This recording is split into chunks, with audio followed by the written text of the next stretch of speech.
teaches history at Kamala Nehru College, University of Delhi, with a specialization in the history of Hindustani classical and popular music. His recent publications include In Search of the National Music, Hindustani Music on All India Radio, Human Consciousness Across the Globe. We welcome you on the stage, sir. Also, Sangeeta Pandit ma'am is heading the department at Banaras Hindu University. Dr. Vishwas Sant, with 30 years of experience as a researcher, guide, and a performer in the field of instrumental music. He is serving as a faculty member at the Department of Performing Arts since 2001 in MS University of Baroda. Accredited with a B-High grade from All India Radio, showcasing his proficiency and recognition in the field. We welcome you on the stage, sir. Experience as a researcher, performer, and a research guide. We welcome you on the stage, sir. Padamavati. Persons, to all the artists, scholars, and teachers present in the audience. The topic that I'm going to speak on today is about the impact of 21st century technology on Indian classical music performances and teaching in particular. Technology has completely revolutionized every aspect of music, be it learning, teaching, performing, listening, or archiving. While the benefits of archiving that we have received due to technology are undeniable, when we look at what technology has done to performing and teaching, then it comes as a mixed bag of healthy as well as unhealthy trends. There are various areas where technology has impacted Indian classical music, both in terms of performance and teaching, but due to paucity of time, I'm looking at two specific areas. One is the web streaming of concerts when it comes to performing, and the other one is the mushrooming of online academies and AI as a tool for teaching purposes.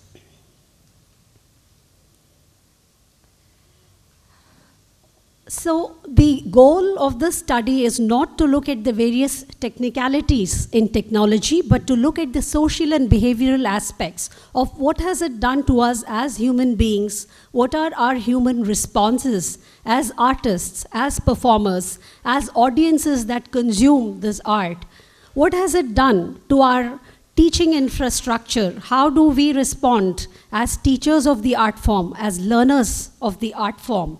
And the purpose of the study is not just to look at the problems that we've created for ourselves in the area of by adopting technology, but also to propose solutions to mitigate the risks associated with excessive use of technology. The scope of the study is limited to Indian classical music, and the analysis is about the social and human aspects, and I've categorized it into two parts. One is the performance aspect and the teaching aspect.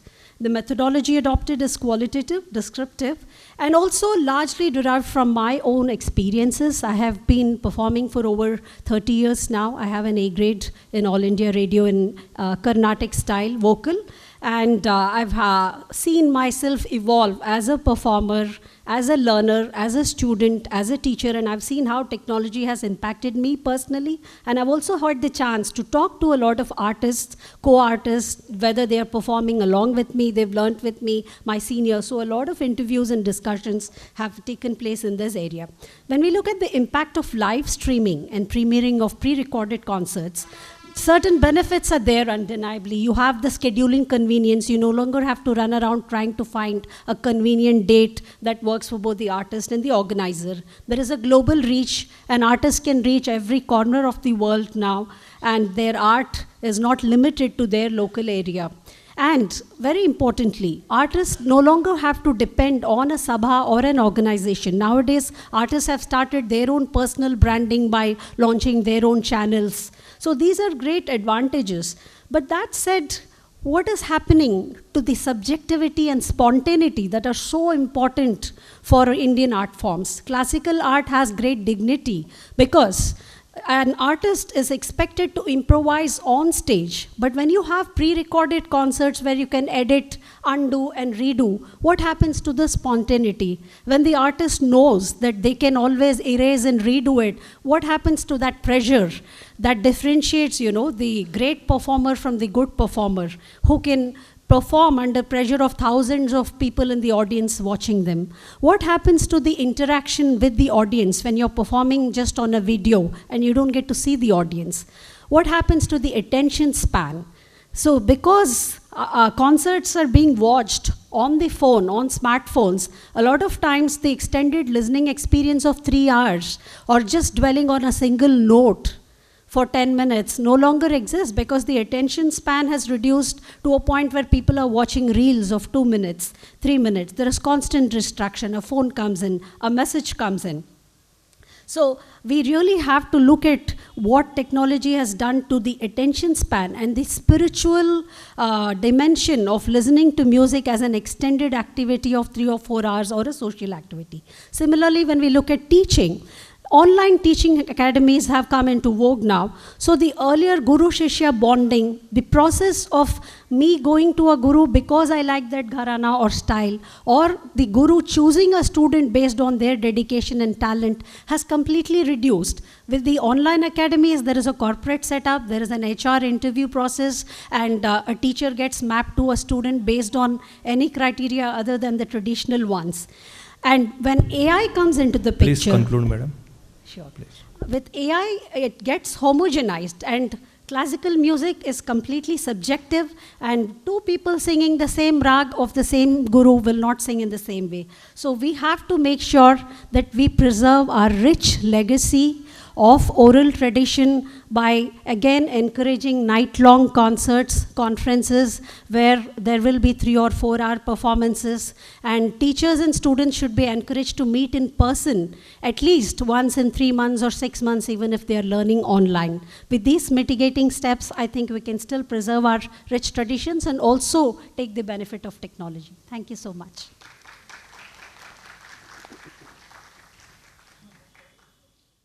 The next speaker will be Dr. Pavani D.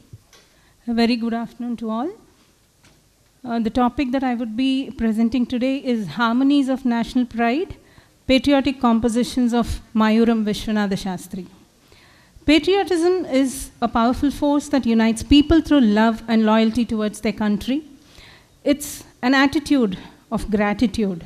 Patriotism fosters a sense of national pride and unity, and a shared sense of purpose. Music plays a pivotal role in facilitating national integration and cultivating a sense of cohesion among its people, transcending language and religion, promoting togetherness, harmony, and cultural expression. The objective of the study was to understand the role of Indian classical music composers and compositions in promoting a patriotic fervor, and to examine the contributions of Mayuram Vishwanatha Shastri in using Carnatic compositions to promote national unity and inspire a sense of pride among Indians. So the scope of the study is during and after the period of independence, and also its current practices now. Exploring how Carnatic music's devotional and classical roots were adapted for nationalistic expression, a qualitative and interdisciplinary approach has been done with content analysis and a musicological study. Mayuram Vishwanatha Shastri was a great poet, singer of Carnatic music. He was an author, playwright, and composer, director, and honorary positions several that he had handled. And the moment we take his name, people remember his very famous composition, Jayati Jayati Bharata Mata Budhagita Nikhila Mata Vana Nirata Nata Jana Suhita. So this is very famous, and it is very interesting to note that this was one of the songs that was shortlisted for the selection of national anthem at the time of independence.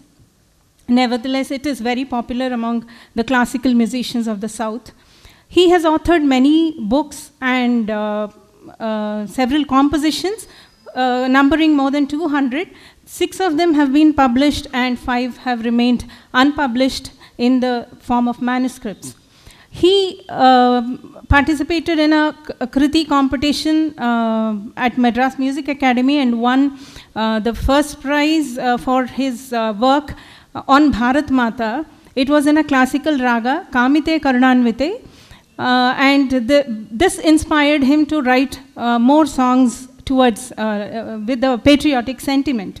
So in 1947 and 48, 2 of his books related to patriotism were released, and the present reference for my work is Bharat Bhajanam, which was published in 1948, and we had a second edition of that also published. These songs have 9 patriotic songs on Bharat Mata and 9 authored on Mahatma Gandhi. I would be dealing only with the patriotic compositions. The songs are in Sanskrit, simple and lucid in language, set in well-known Hindustani ragas, it is present in both the Carnatic and Hindustani styles of music. And he has used ragas like Behag, Bhim Plasi, Bilawal Mand, Desh and all that. And it is very interesting to note that he has published them with notations, and the details about the raga, the sahitya, everything that is given is in Devanagari, and the details of ragas are represented from the Hindustani style, mentioning what the equivalent tala in both Hindustani and Carnatic styles are, and it also mentions the swara variations that that particular raga takes. So these songs can be sung as solo compositions or as group songs, and the very important thing is it is not only presented on Carnatic music platforms at the end of the kacheri, but it is also taken up as a presentation during all the nationalistic celebrations. The theme of his patriotic songs includes Jaya Ghosha, Samrajya, Dhwaja Vandana, which is a flag related thing, Mangalam, which is very unique. So, Mangalam Bhavatute Bharata Janani Janani. This is the Mangalam that he has composed. And the structure of these compositions is Dhruva, Anudhruva and Charana, which is multiple Charanams.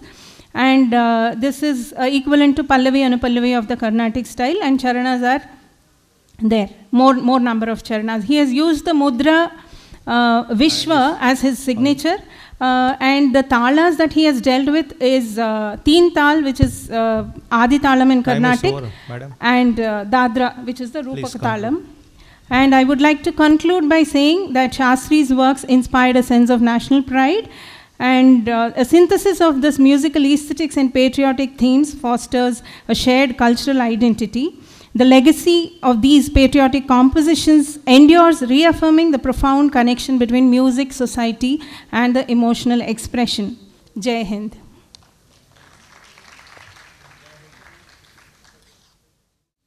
The next speaker will be Sonika Hazarika.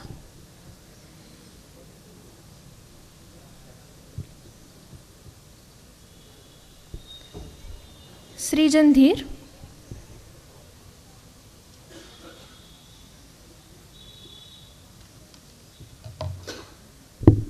उपस्थित सभी गुरुजनों एवं अतिथिगणों को मेरा सादर नमन है।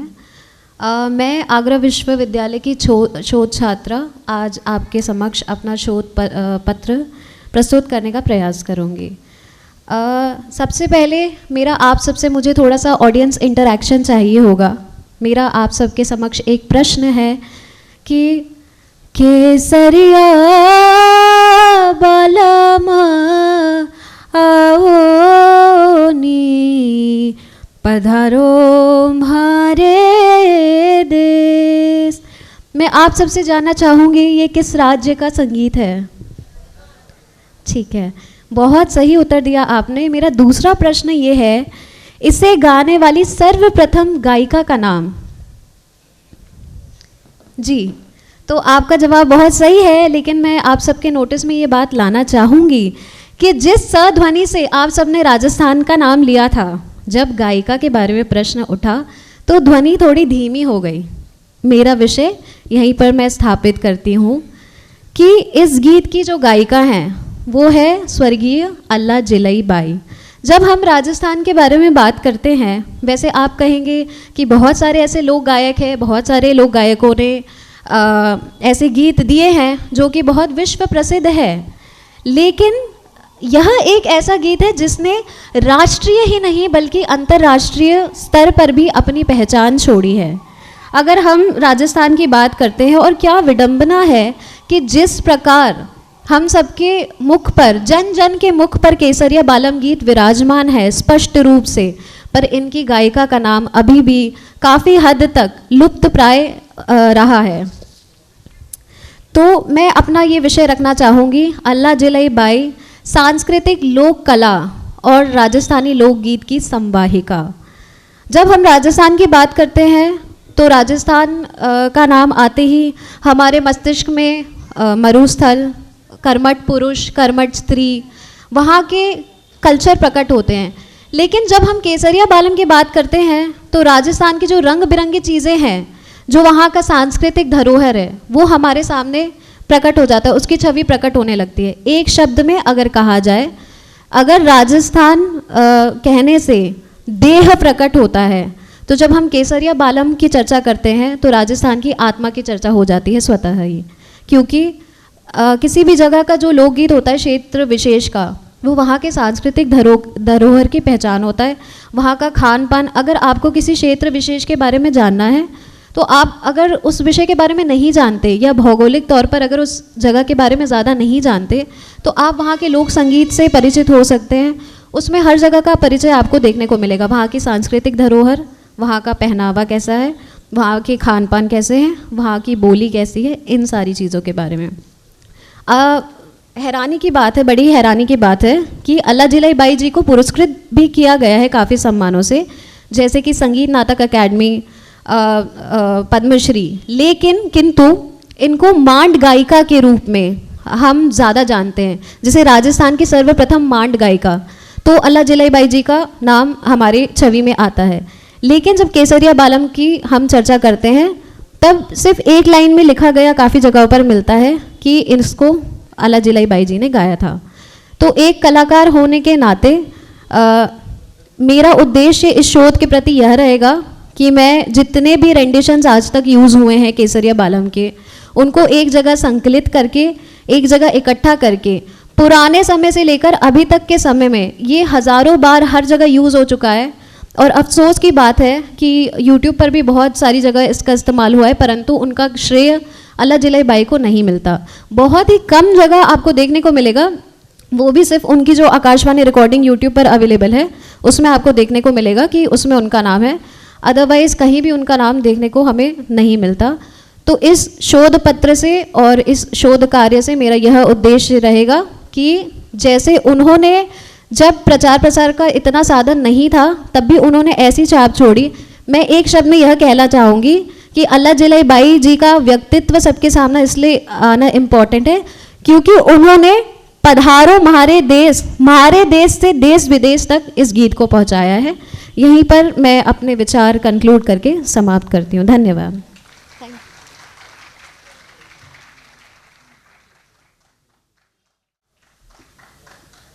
The next presentation is by Samidha V Bala, presented by Ritu Pavan. Good afternoon. I am reading this for my senior, Dr. Samira Vedabala. The title of her topic is Politics and Music, a study on the feminist movement of India. Samira Vedabala is Assistant Professor, Department of Music, Sikkim University. First, we want to say the role of music in social movement. Number one, global context. Music's power to unite, inspire and amplify marginalized voice of worldwide. In Indian context, number two, how music has fueled social changes movement in the India's history. Number three, feminist perspective. The unique role of music in the Indian feminist movement. Another slide. The feminist movement in India, historical roots. tracing the origin and evolution of feminism in India. Key figures and milestones highlighting the pioneering women who shaped the movement. And contemporary challenges are ongoing struggles of gender equality and social justice. Another paper, she is present, slide, she is saying the music in the feminist movement in India.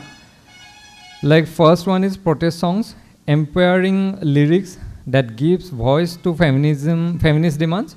Number two, feminist interpretation of traditional music, redefining and reclaiming cultural forms, collaborative musical initiatives, artists and activists joining forces for social changes, and performative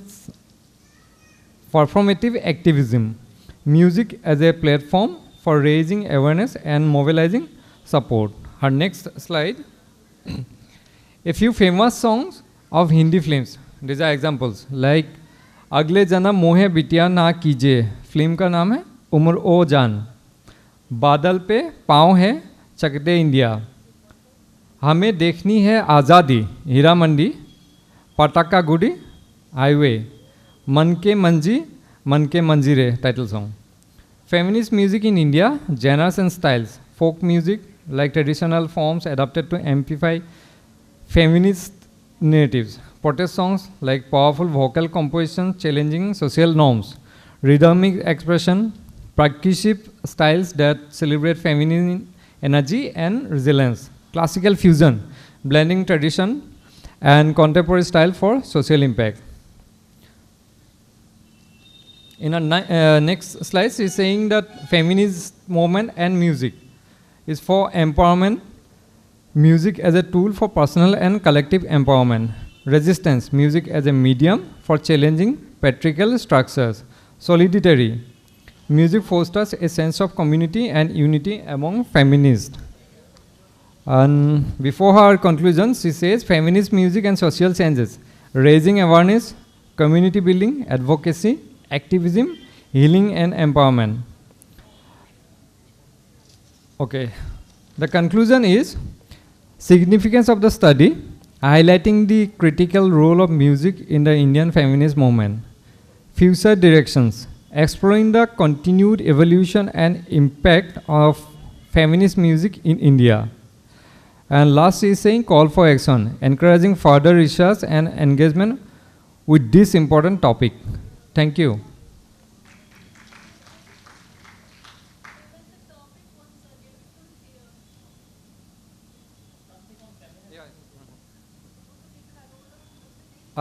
Topic was politics and music, a study on the feminist movement of India. Politics and music, a study on the feminist movement of India. It was by Dr. Samidha Vedabala, Assistant Professor, Department of Music, Sikkim University.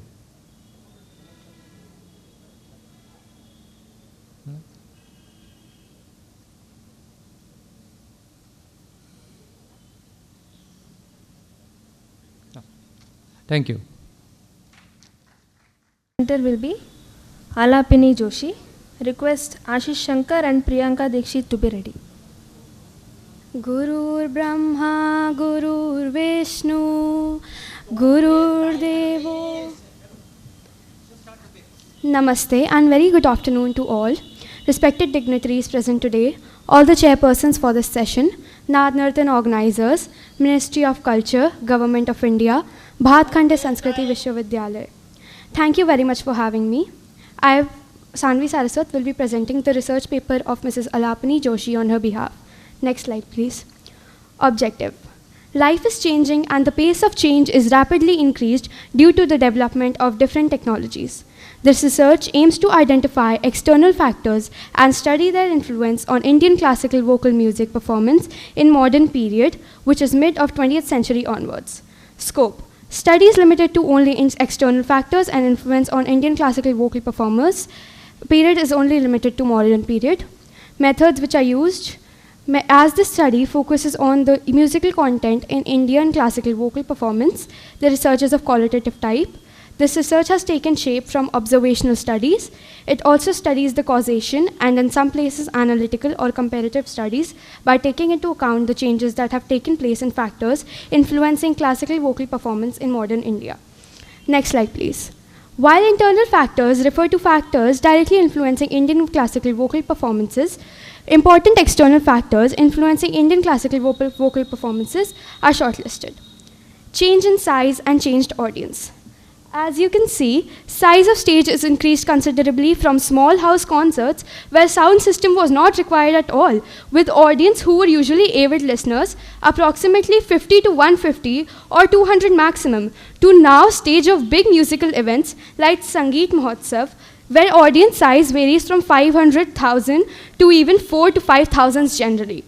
With increased number of audience, people of varied interests attend concerts, and artists have to pacify tastes of all types of audience present. Change in lagav and clear pronunciation. Lagav is the artist's way of voice projection while singing. This has given boost to study of voice culture as a separate subject. Due to increased literacy, artists try to convey the meaning of the words while singing even khayal gayaki, which has automatically improved their pronunciation. Changed patronage of concerts. Indian music is surviving for years with patronage at respective times. Patronage is changing from kings, lords to people and organizations. Changed methods of advertising. Ways of advertising a concert previously was very short, clear and simple. As against very attractive, colorful and appealing banners of today's concert definitely attract more people. Change in presentability. After independence, women started getting their rights. This reflects in their presentability. Change in technology of light and sound system for stage. The stage lighting acts as the brush stroke that paints the backdrop for the musical masterpiece, establishing the mood and directing an emotion response from the audience. Change in accompanying the instruments. Accompanying instruments are in continuous process of developing to meet the requirement of good tonal quality and portability of instrument.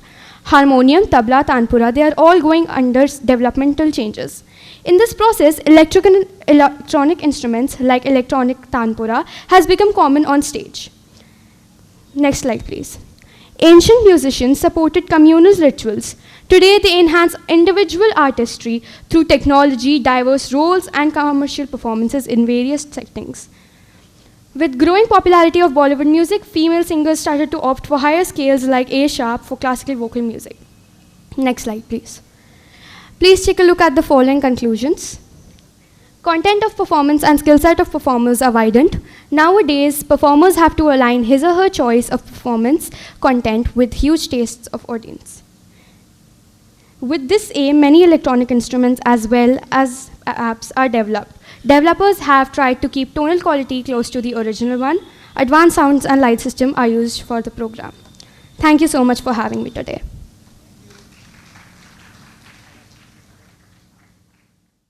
The next presenter will be Ashish Shankar. My name is Ashish Shankar from Department of Music, Sikkim University. Today I am presenting a research paper on the topic Charm Dance, the ancient art form of Sikkim. Charm literally means religious dance. It was traced first performed around 760 to 770 AD by the Saint Guru Padmashambhava. This art form can take many forms, but one of its most popular version is commemoration of Guru Padmashambhava. Next slide. Scope and objectives. The major concern regarding charm dance is the declining number of monks, as the ancient dances are not written. They are passed from person to person with intense practice. Therefore, academic study and systematic documentation of charm is a matter of priority. Methodology. This study has employed a qualitative approach, field surveys, participant observation, data gathering from primary and secondary sources were used in this study. Next slide, please. Findings. The charm dance explores the significance and symbolism of the sacred ritual dance of Buddhism. In Sikkim, the Buddhist monks have shown their spiritual devotion through dance. It is performed by lamas or monks in the monastery courtyard to celebrate religious festivals. These dances demonstrate perfect footwork with grace. Costumed lamas with gaily painted marks, ceremonial swords, and sparkling jewels leap and swing to the rhythm of resounding drums. Throughout the performance, the dancer, the musician, their marks, and their costumes are believed to be ritualistically blessed. They pray, asking for blessings to invite Mahakala, the Buddhist deity, and other gurus to the festival to provide their blessings. Next slide, please. Conclusion. Charm is in danger due to the declining number of monks as the Charm is in danger due to the declining number of monks as the ancient dances are not written. They are passed from person to person with intense practice. Away from Sikkim, the charm dances from Tibet, Ladakh, Bhutan also provide a marvelous spectacle. Nowadays, charm attendance is at an all-time high, both amongst locals and tourists. However, Buddhist elders speak of old times when people would sit perfectly still without speaking through the entire performance. Many scholars predict that charm will decline within 100 years, hence awareness programs and necessary steps has to be introduced by concerned authorities to preserve this rich art form. And the preservation of native art form is very much important because it unites people together, gives common interests to one another in the society. The minute details of this presentation has been discussed in the paper. Also, the way of documentation and preservation policies which is feasible to be implemented has been discussed in the paper. Next slide. I would like to show a small clipping about to get an idea about the charm. As you can see, sound.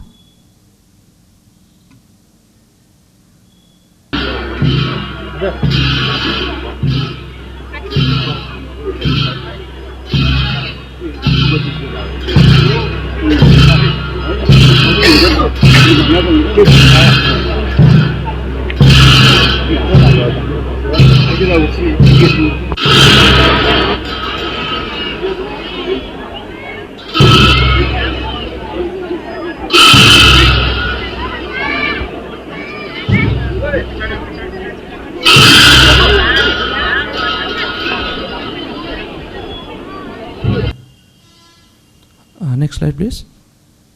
These are some of the references that I have referred. Next slide. Thank you so much for having me here.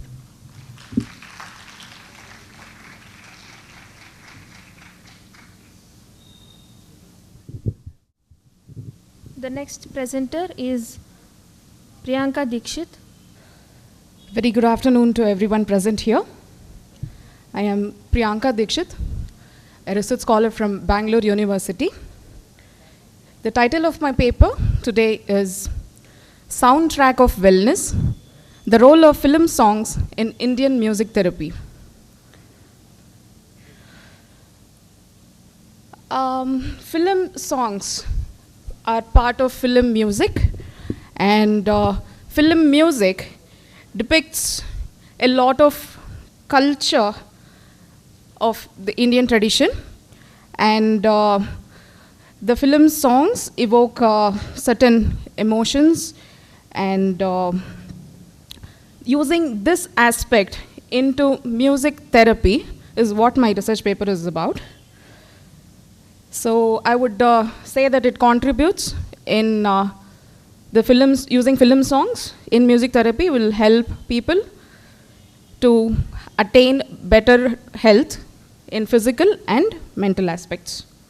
The objective of my study is to investigate how film songs are used in music therapy sessions in India, to analyze the contribution of film songs addressing various physical and mental health issues, to explore the impact of film songs on different demographic groups including pediatrics, adult care, and the geriatrics.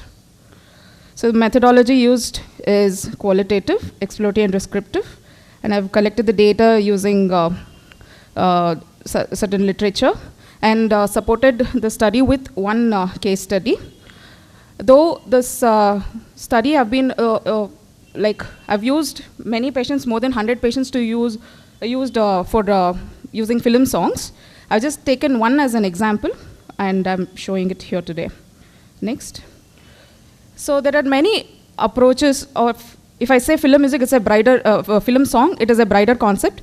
So I've used certain approach where I've taken the structure of a song or the elements of a song, which are, there is lyrics in a film song, there is melody in a film song, there's rhythm, there's harmony, there are instruments used, there are vocals.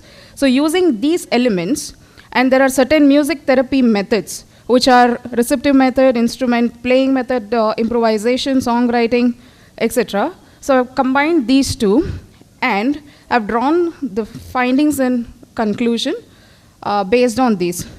I want to pick 2 examples or 3 examples. My paper in detail has all the elements which I have taken, but just here to give you an idea, I just want to mention 2. Say for example, there are lyrics in a film song.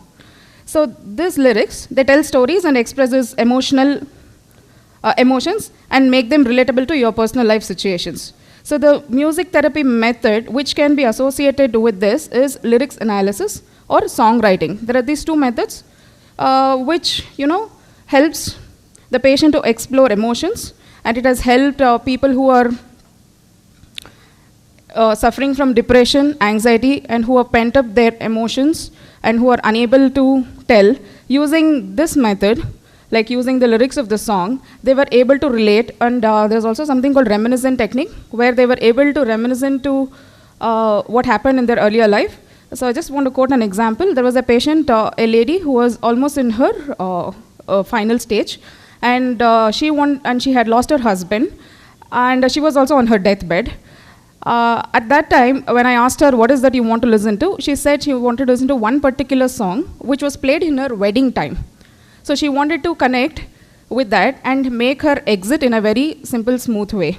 So this was one method, and I could help her reduce her final anxiety and the stress she was going to at that point of time. So this is one example. And say, for example, melody is there. So which is, melody in film music is like designed to evoke emotions like joy, sorrow, excitement, etc. The music therapy method, which can be used as improvisation, like uses melodies for non-verbal exploration, and patients who are again related to stress, there can be stress reduction in using this method. So there is a detail of all this in my paper. I just touched upon these 2 aspects. So there is a case study which I have just mentioned. The pseudonym is Vatsala. She is 62 years old. She was, her initial, for hypertension I have checked her. Her initial BP was 62/90 at the time of first session. And at the time of last session, it reduced to 140. So there were around 8 sessions, and she heard 2 Kannada film songs for 15 minutes every day. So there was a drastic reduction in her blood pressure is what I could find out. This is one case study of. So I want to conclude by saying that film songs play a very important role in music therapy sessions, as it has the aspect of lyrics, melody, and all that. And many music therapy methods has been associated with this. And this also can act as a term which the medical industry is coining right now as salitogenesis, which is prevention is better than cure. To say something on outline, salitogenesis means prevention is better than cure.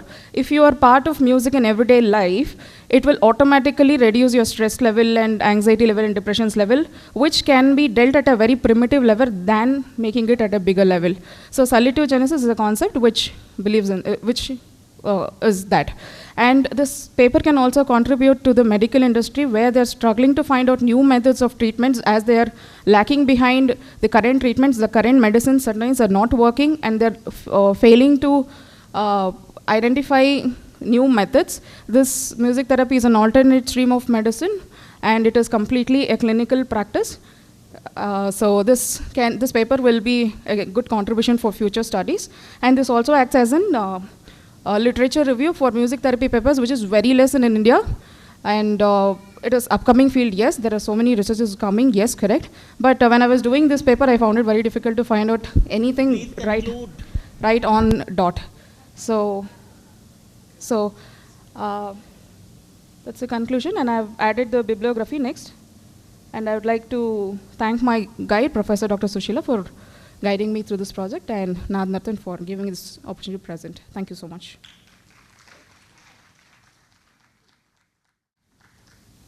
The next presenter will be Rashmi Joshi.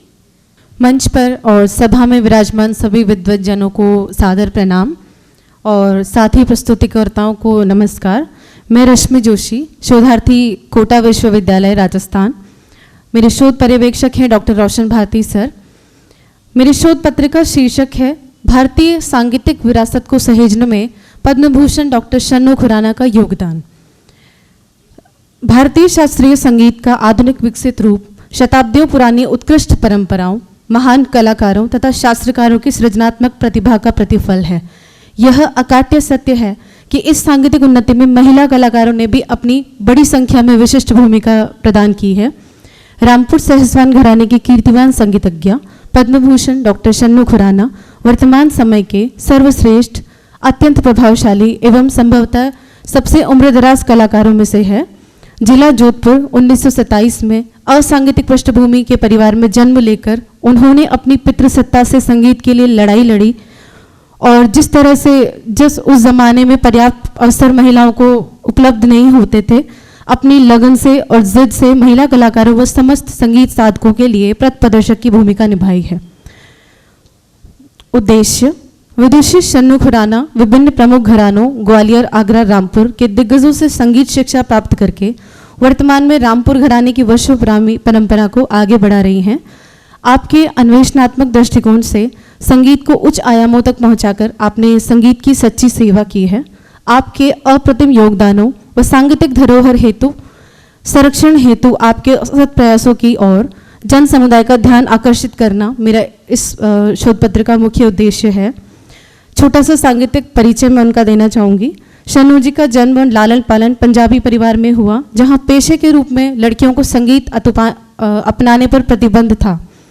7-8 वर्ष की उम्र में हीराबाई बड़ौदकर, नारायण राव व्यास, रोशन आरा बेगम आदि दिग्गज कलाकारों को सुनकर उनके मन में संगीत के प्रति गहन रुचि उत्पन्न हुई और यहीं से उन्होंने यही शास्त्रीय संगीत सीखने की ठानी।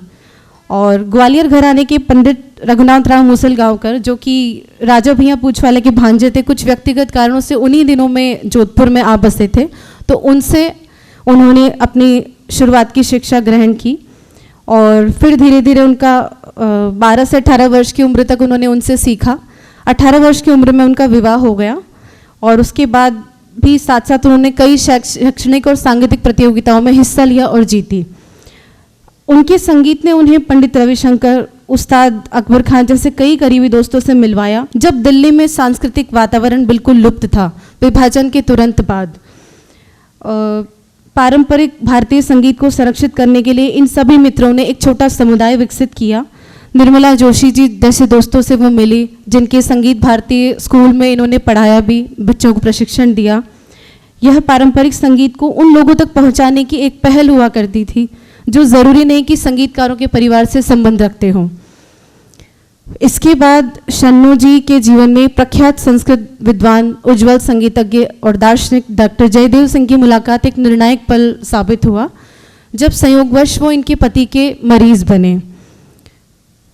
उन दिनों ये ऑल इंडिया रेडियो में मुख्य संगीत निर्माता भी थे। उन्होंने इन्हें संगीत सीखने के अलावा संगीत शास्त्र और इतिहास का गहन अध्ययन करने के लिए प्रेरित किया, जिससे ये औपचारिक शिक्षा ग्रहण करके और अच्छा आनंद ले सके और बेहतर समझ विकसित कर सके। अंततः ठाकुर साहब ने रामपुर सहसवान घराने के प्रतिपादक मुश्ताक हुसैन खां से विदुषी को प्रशिक्षण देने का आग्रह किया, परंतु 4-5 महीनों की कठिन परीक्षा देने के बाद उन्होंने उन्हें गंडाबंद शिष्या के रूप में स्वीकार किया, जब उन्होंने एक दिन नायकी कान्हड़ा राग गाया और उनके हृदय को छुआ। घराना शिक्षण व्यवस्था के बारे में शन्नू जी के विचार हैं कि रामपुर की कुछ तकनीकी बातों ने उन्हें बहुत आकर्षित किया, जैसे रागों को विस्तार करने की एक अपनी अनूठी शैली, अधिक भावनात्मक व मधुर गुणवत्ता, तीव्र तान आंदोलन इत्यादि। प्रख्यात संगीतज्ञ होने के साथ साथ शन्नू जी एक शास्त्रकार भी हैं। उन्होंने भारतीय शास्त्रीय लोक संगीत, इतिहास, रागमाला, सौंदर्य शास्त्र, मनोचिकित्सा आदि विषयों से संबंधित लगभग 40 से अधिक शोध पत्र प्रकाशित किए हैं। प्रदर्शनों की बात करें तो भारत सरकार द्वारा सांस्कृतिक प्रतिनिधि मंडलों में एक महत्वपूर्ण भाग के रूप में तुर्की, ईरान, ग्रीस, मॉस्को आदि देशों का यात्रा। I am going to the conclusion. Shannu Khurana वह शख्सियत हैं जिन्होंने कई परंपरावादियों व कट्टरपंथियों की अवधारणाओं का खंडन करते हुए शास्त्रीय संगीत का लोक संगीत के साथ समन्वय करके कई नवीन प्रयोग किए, काकू भेद और सौंदर्यीकरण पर व्यापक कार्य किया, 5 ओपेरास की रचना की। इनकी संस्था गीतिका जो है वो सर्व महिला अखिल भारतीय सम्मेलन आयोजित करती हुई आई है। और इस प्रकार निष्कर्ष ये है कि रामपुर घराने की परंपरा के साथ अपनी रचनात्मकता का समन्वय करके आप देश विदेश तक भारतीय संगीत को लोकप्रिय बनाने में भूमिका उल्लेखनीय निभा रही हैं। आपकी जो गायकी है, संगीत की धरोहर, सीडी, डीवीडी, कैसेट्स, रिकॉर्डिंग्स, स्वरलिपियाँ जो हैं, सम्मेलन, दूरदर्शन, आकाशवाणी सभी के माध्यम से हम सभी का मार्गदर्शन सदैव करती रहेंगी। आप असाधारण प्रतिभा व व्यक्तित्व की धनी हैं। आपके संगीत जगत में योगदान वंदनीय है। धन्यवाद।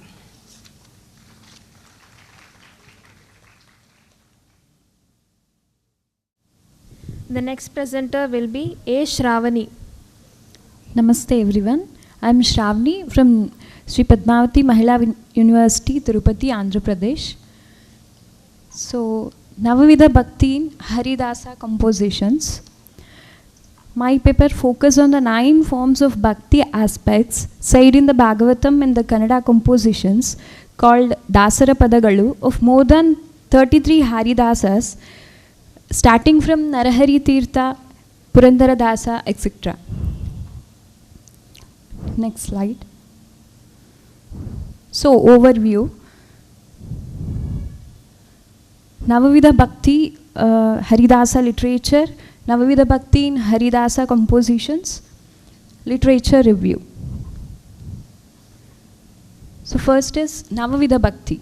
The Navavida Bhakti, or the 9 forms of worship propounded by Prahalada, which leads us to moksha as salvation, have been described at length in Srimad Bhagavatam, Saptama Skandam. Shravanam, Kirtanam Vishnoho, Smaranam Padasevanam, Archanam Vandanam Dhasyam, Sakyam Atmanivedanam. Next slide. Next slide. So, Shravanam, listening to his name, Kirtanam, singing his praise, Smaranam, reciting his name, Padasevanam, serving his feet, Archanam, worshipping him, Vandanam, saluting him, Dhasyam, serving him, Sakyam, friendship with him, Atmanivedanam, total surrender to him. All these 9 types of bhakti can be seen in the compositions of Haridasas. Next slide. So, Haridasa literature. The Dvaita philosophy championed by Sri Madhvacharya is the main source of inspiration for the Haridasa literature. Sri Narahari Tirtha, a direct disciple of Madhvacharya, is said to have been the promoter of this kind of literature in Kannada. Then Sri Padaraya, who laid the foundation for the Haridasa tradition. Vyasaraya, a disciple of Sri Padaraya, who gave a definite shape to the Haridasa movement. It needs to be added that this tradition was not restricted to men. We come across many Haridasas such as Halvanakatti Giriyamma, Arapanahalli Bhimava and others who have made significant contributions. Even the 20th century saw a long list of Haridasa poets keeping the tradition alive. Let us see one composition of each bhakti. Next slide. So, Shravanam. Katha Shravana Mado Pado by Purandara Dasa. For Kirtanam, Rama Nama Nembo Namava Nenedare. For Smarana Bhakti by Purandara Dasa, Smarane Vande Salade Govindana. For Padasevanam, Enu Dhanyalo Lakumi Enta Manyalo by Purandara Dasa. Next slide. For Archana Bhakti, Dhuparatiya Noduva Purandara Dasa. For Vandana Bhakti, Vandisuvodadiyali Ghananathana by Purandara Dasa in Nataraga. For Dasya Bhakti, Dasana Madiko Enna Swami by Purandara Dasa. Sakhya Bhakti, Adana Sakhya Virabeku Hari Bhakti Janake by Prasanna Venkatadasa in Ballahari Raga. Atma Nivedana Bhakti by Prasanna Venkatadasa in Kannada Raga. I have mentioned only few compositions in my paper. There are many other compositions related to Navavidha Bhakti. Next slide. So, literature review. In Ramayana, the devotees who participated in the pastimes of Lord Rama also participated in Navavidha Bhakti. Hanuman is best example for Shravana Bhakti. Sage Valmiki is the best example for Kirtana. Ma Sita for Smarana Bhakti. Bharata for Pada Sevanam. Shabari for Archanam. Sages of Dandakaranya for Vandana Bhakti. Lakshmana for Dasya Bhakti. Sugriva for Sakhya Bhakti. Vibhishana and Jatayu for Atma Nivedana Bhakti.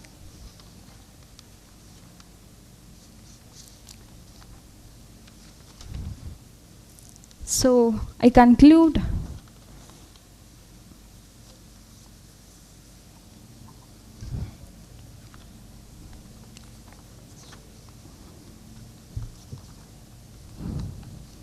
I conclude my presentation as the 9 modes of bhakti, or the ways in which devotee can attain the supreme ideal of life. These 9 forms of bhakti are beautifully blended in the compositions of Haridasa, who glorified the concept of bhakti through their divine outpourings with music as its medium. The devotee can choose any of these 9 paths to realize the supreme God. I thank Bhatkhande University and Naad Nartan team for giving me this opportunity. Thank you. The next presentation will be by Saugat Mani Rasaily. Good afternoon to all. The topic I'll be speaking on today is Structural Analysis of Tans in Pandit Nikhil Banerjee's Sitar performance, study on selected commercial recordings. Next slide. This study aims to explore the formation and execution of Tan by Pandit Nikhil Banerjee in Drut compositions among different ragas. Next slide. My objectives are pattern analysis, to analyze the sequence of tanas and identify consistent pattern across different performances, helping us to understand the unique signature of each raga. Performance insights, to emphasize the importance of improvisation styles, rhythmic patterns and the use of ornamentations, showcasing how these elements contribute to each performance. Improvisation techniques, to explore the balance between the traditional raga structure and improvisation freedom, evaluating the performer's ability to maintain the purity of the raga while introducing creative elements. Educational resource, provides a learner the performance behavior of Pandit Nikhil Banerjee, which gives a better understanding of the structure and theory of a raga and cultivates the understanding of techniques, improvisation and interplay between rhythm and melody. Next slide please. The scopes are musical techniques. The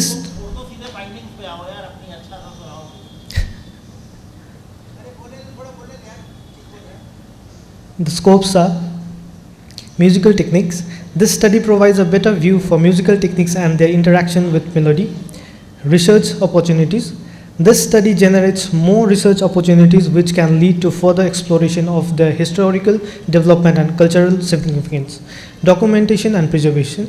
Documenting in words will create a valuable resource that will benefit musicians, educators, researchers and cultural enthusiasts and serve as a foundation for further research, allowing scholars to build on existing findings and explore new areas of inquiry. Next slide please. Methodology. Approach of content analysis has been made. For choosing samples with the criteria of having Drutgat in audio and video format were selected. The data collected were from online resource. Pattern recognition. Pattern in the Tan were analyzed by doing the notation and studying what techniques and ornamentations made the particular Tana. Next slide please. My findings are tempo variability. Panditji starts the Drutgat in the tempo of 240 to 260 BPM after he finishes the Vilambit Gat. After the first 4 to 6 tanas are played, Panditji increases the tempo by 15 to 13 BPM more. Ornamentation usage. Panditji keeps the first few tans simple and minimal. The first tan of the Drutgat consists of generally few elements like mint, palta or gamak. He rarely starts the tan from sam, tali and khali. It is either before or after sam, khali and tali. Tan complexity. While observing the performance, we found few tanas which had a mix of laya, going from 8 gun to 2 gun, or 3 gun to 4 gun, or also 3 gun to 8 gun, and these were executed through palta and sapats. Improvisation styles. Sudden pause in a tan was observed in the performance, which indicated that Panditji was improvising. These improvisations were long and started mainly with Ochar or Dhir. Tan joining design. For small tan, he does not add many techniques, but for tans which are 1 avatan or more, Panditji has a joining design. In the majority, he starts a tan with a palta followed by other techniques, and rarely the use of ornamentations like krintan and zamzama are present in a tana. He spends more time presenting paltas, and we see sapats are used to either start or end the tan in majority. The ending of a tan is done by landing in mukra or with tihai. More details of the findings are available in the paper. And next slide. With this, I would like to end my presentation, and I extend my heartfelt thanks to Professor Ravi Sharma sir for giving us the opportunity, and my guru and mentor Dr. Pragya Pasi ma'am for her invaluable support in mentorship. Thank you.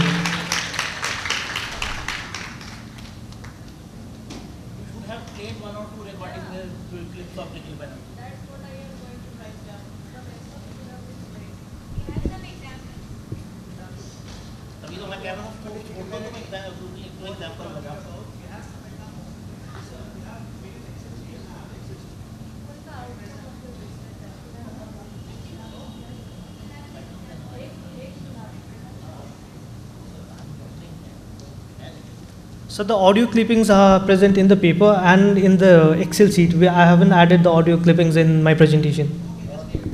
Thank you, sir.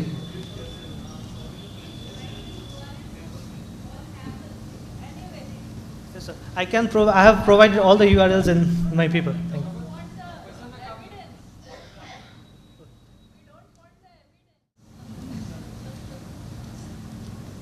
The next presenter will be Rasaily द्विवेद. यहाँ पे उपस्थित सभी गुरुजनों को सादर प्रणाम.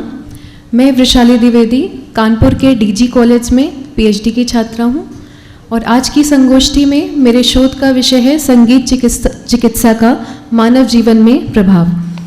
मानव जीवन के लिए संगीत की उपयोगिता अवर्णनीय है. सांगीतिक ध्वनि तरंगें मनुष्य की मनोदशा पर गहरा प्रभाव डालती हैं, जिससे शरीर के रसायन तंत्रों में भी परिवर्तन होता है. किसी रोग की चिकित्सा संगीत द्वारा भी हो सकती है. यह बात अधिकांशतः लोगों को अविश्वसनीय लगती है. एकाएक संगीत की शक्ति पर विश्वास नहीं होता. आज के युग में जबकि नित्य प्रति रोगों का स्वरूप एवं दवाएं बदल रही हों अथवा प्रभावहीन हो रही हों, इस परिस्थिति में रागों के द्वारा रोग के निदान की बात यदि किसी को उपहास सी लगे तो आश्चर्य की बात नहीं है, परंतु यह शोध द्वारा प्रमाणित किया जा चुका है कि संगीत चिकित्सा संभव है तथा कई रोगों की चिकित्सा में प्रयोग में भी आने लगी है. प्रस्तुत लेख में हम संगीत चिकित्सा का मानव जीवन में क्या प्रभाव है, इस पर विस्तृत अध्ययन करेंगे.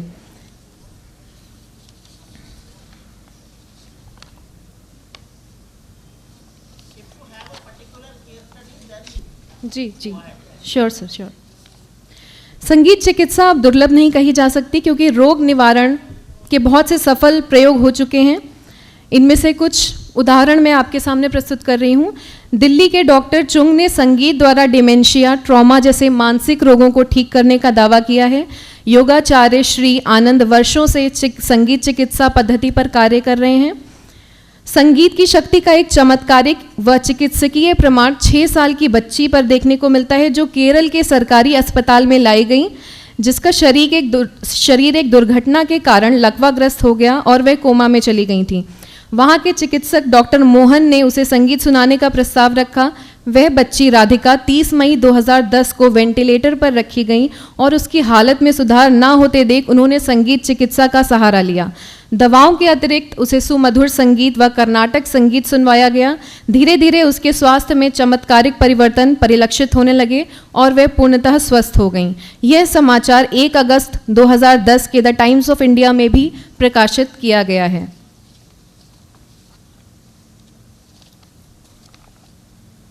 स्वयं गांधी जी पर भी संगीत चिकित्सा के प्रभाव का उल्लेख श्री मनोहर बर्वे ने इन शब्दों में किया है कि वे अस्वस्थ थे और चिकित्सक अपना कार्य पूर्ण मुस्तैदी से कर रहे थे, तब श्री बर्वे ने अपनी सेवाएं प्रस्तुत करीं।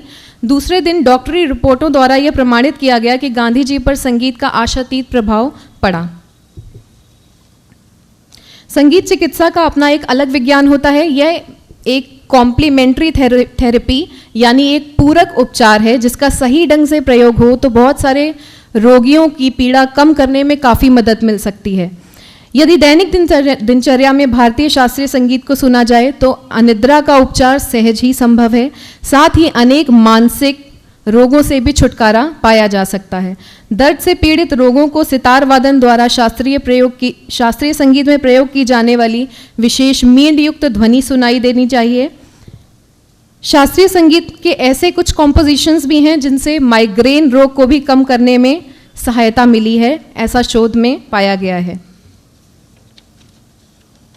अंत में निष्कर्ष यही निकलता है कि संगीत चिकित्सा पद्धति शारीरिक और मानसिक रोगों की विकृतियों के लिए उपयुक्त चिकित्सा पद्धति है।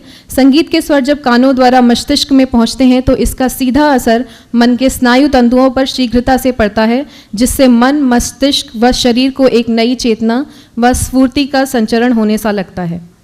यही प्रक्रिया मानव को रोग मुक्त कर स्वास्थ्य और ताजगी प्रदान करती है। इसलिए संगीत को मानसिक व शारीरिक रोगों के लिए अचूक औषधि माना गया है। धन्यवाद।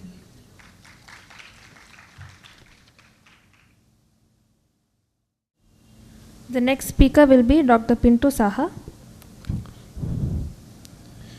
Myself, Dr. Pintu Saha, Assistant Professor, Department of Performing Arts, Assam University.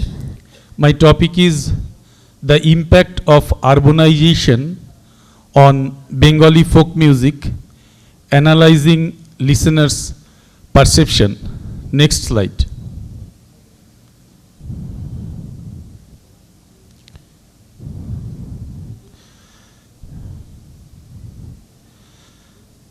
My focused to examines the impact of urbanization of Bengali folk music and its perception among listeners. As urbanization introduces new technologies and modern lifestyle, it influences traditional performance style, the adoption of electronic instruments and the teaching learning process. The research also focused on how these changes are reshaping folk music and exploring the role of social media and financial opportunities for folk musicians. It also investigates the younger generation's interest in folk music in the context of urban influence. Next slide, please. The objective of my study is to, number one, explore how urbanization has influenced the performance, teaching, learning, and transmission of Bengali folk music, including style changes, incorporation of Western electronic instruments, and fusion genres. And number two, analyze listener perceptions, the role of social media, financial opportunities, and the preferences for the traditional versus urban influenced Bengali folk music. Next slide, please. My work has prominent relevance for the society because this research can help find ways to preserve Bengali folk music while accepting the changes brought by urbanizations. The finding may suggest ideas to support folk musicians, protect traditional music, and ensure that Bengali folk music stays an important and relevant part of Bengalese culture in today's fast-changing world. Next. I have applied the quantitative approach for the study. Extensive literature review was conducted to frame the key questions. A 20-question survey was created using Google Forms. The survey was distributed through WhatsApp, Facebook Messenger, emails to reach the target population. 208 responses were cleaned and organized in Microsoft Excel with pivot tables using for analysis, chart and tables were created to present the data visibility. Next. In the context of changes due to urbanization, 82% respondents noticed changes in the traditional performance of Bengali folk music due to urbanization. 60% believe the use of electronic instruments in Bengali folk music is increasing. 58% think urbanization has led to the creation of new style of fusion. 57% feel urbanization has altered how Bengali music was taught. 69% participants believe urbanization has boosted the popularity of Bengali folk music. Next. In the context of promotion and financial impact, 82% think social media has helped promote Bengali folk music. 68% believe urbanization has improved financial opportunities for the folk musicians. Next. 47% think some traditional values in Bengali folk music have been lost. 74% prefer traditional Bengali folk music over urban influenced version. Next.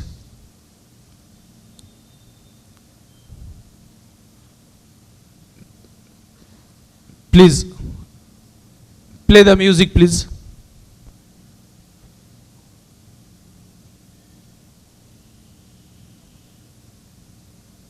लाल गेंदा फूल বড় লোকের চিঠি লো লম্বা লম্বা চুল এমন মাথায় বেঁধে দিব লাল গেঁদা ফুল. Based on the data, it is clear that urbanization has brought noticeable changes to Bengali folk music. Most people believe that the rise of electronic instruments, the creation of new styles and the changes is now music is thought are result of urban influence. While these changes have made music more popular, especially with the... Thank you. Thank you, sir. Okay. Thank you so much.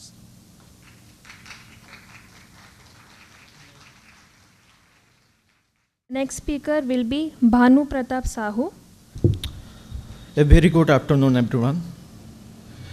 My name is Bhanu Pratap Sahu, and I am a research scholar from the Faculty of Performing Arts at Banaras Hindu University. My research is on the role of music in shaping primary education. Vidya Dhanam Sarva Dhanam Pradhanam means knowledge or sharing knowledge is the supreme wealth among all riches. And through this, I explore how music as a part of education enriches a child's intellectual and emotional wealth, which is timeless and invaluable. It can save the tender minds of children, and it's all about the understand the profound influence of music beyond the classroom. Next. The objectives are first to analyze how music influences cognitive development in primary education. Second, to explore its emotional and social benefits. Third, the challenges faced in integrating music into the curriculum. And finally, to provide recommendations for the wider adoption of music as a core subject. I used a comprehensive research methodology by conducting an extensive literature review consisting both qualitative insights and quantitative data. Next. This study focuses on children in primary education, typically ranging from ages 5 to 11, while adopting a global perspective. By giving special attention to countries where music education is either highly valued or underrepresented. It is not limited to formal settings, but it also looks at how music manifests in informal learning environments. Our study subjects are the children themselves, but also the parents, teachers, and policymakers who influence the inclusion of music in education. Next. The findings highlight several key aspects. First, music has a positive impact on cognitive development, enhancing memory, attention, and learning outcomes. It is said that your left brain is active when you are a lefty and your right brain is active when you are a righty. And in Mahabharata, Sabyasachi is one of the names of Arjun. It's given to him because he could shoot arrows with equal accuracy from both hands. And I am a violinist, and as an instrumentalist, I know how both left hand and right hand work simultaneously in synchronization to play it aptly, results in the development of both the brain to function. Secondly, music offers emotional and social benefits, promoting empathy, teamwork, and emotional regulation. However, there are challenges such as inconsistent music education across regions and the lack of policy support. Music education increases engagement and motivation, but its integration into the curriculum remains uneven, with many schools lacking the necessary resources and the trained personnel. Next, to conclude, this study reaffirms that music plays a vital role in the holistic development of children in primary education, and the new education policy, NEP, in India emphasizes the development of students and recognizes the importance of integrating arts, including music, into the curriculum, rather than treating them just as an extracurricular activities. And for this research paper, I drew inspiration from Professor Sangeeta Pandit ma'am. Thank you, and thanks to Naad Nartan for giving this opportunity.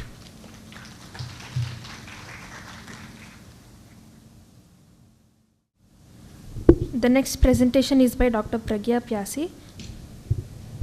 Respected chair panel and the audience, good evening. The topic of my research is assessing the influence of Indian classical music exposure on cultural intelligence, a comparative study of University of Hyderabad students. So, हम सभी को intelligent कहलाना पसंद है, right? If I tell you that you are not culturally intelligent, I mean the musician fraternity is found less culturally intelligent than others. So you will feel bad, right? But unfortunately, these are the findings of my research. This was basically a very simple study, a comparative study between two groups. One group which was associated with music for more than 5 years, and the second group which was not associated with music. Next slide. So, I couldn't find any paper on the impact of Indian classical music on cultural intelligence or vice versa. So, I decided to fill this gap with my humble effort. Next slide, please. I have already told the objectives. Next slide. So, briefly describing the methodology. This study employs a quantitative research design with experimental approach. I have taken 60 postgraduate students and PhD scholars, and they were enrolled in the University of Hyderabad across various disciplines. So group A consisted the participants with no exposure of Indian classical music, and group B, it consisted the participants with compulsory exposure of minimum 5 years or more. So I've used a psychological scale with 7-point Likert scale, and the data reliability and validation was done with Cronbach's alpha test, and I've used SPSS for the statistical analysis. Next slide. So let's come to the findings. As I told you that this was a comparative study, so statistically I found that there is no significant difference between group A and group B. That means both are equally culturally intelligent. But next slide. As we go for the readings, so when we compare gender wise, for all 4 dimensions, females were having higher CQ value as compared to the males. Next slide. And age wise, I have taken 4 age groups, different age groups, 18 to 20, 21 to 25, 26 to 30 and 31 above. So 21 to 25 was the age group where the maximum value of CQ was found. Next slide. And this slide shows that there are 3 streams which I have covered: social sciences, science and performing arts. So social sciences students have got the highest value, and unfortunately performing arts students were having the lowest value of CQ. Next slide. Next. So I'll conclude here that my hypothesis was rejected. We have not found any significant difference. It means that the exposure to Indian classical music doesn't matter, or it doesn't influence your cultural intelligence. So the implications of my research and my suggestions would be that cultural intelligence can be groomed, it can be developed. So why not we should arrange for such training programs and development programs, so that our musicians will be groomed with a higher cultural intelligence value, and they will be better individuals, they will be better professionals if they have cultural intelligence. Because actually, in hurry, I forgot to tell you about cultural intelligence. It is your ability to adopt to the culture, different cultures, how well you gel well with different people, how well you adopt their culture, how well you accept their culture. So it's very important when you work with different people and different societies, different countries. So if you want to be successful as a musician, definitely you need a higher cultural intelligence. Next slide. Thank you, madam. And I would like to thank Dr. Pratima Depuria especially for the SPSS assistance. Thank you very much.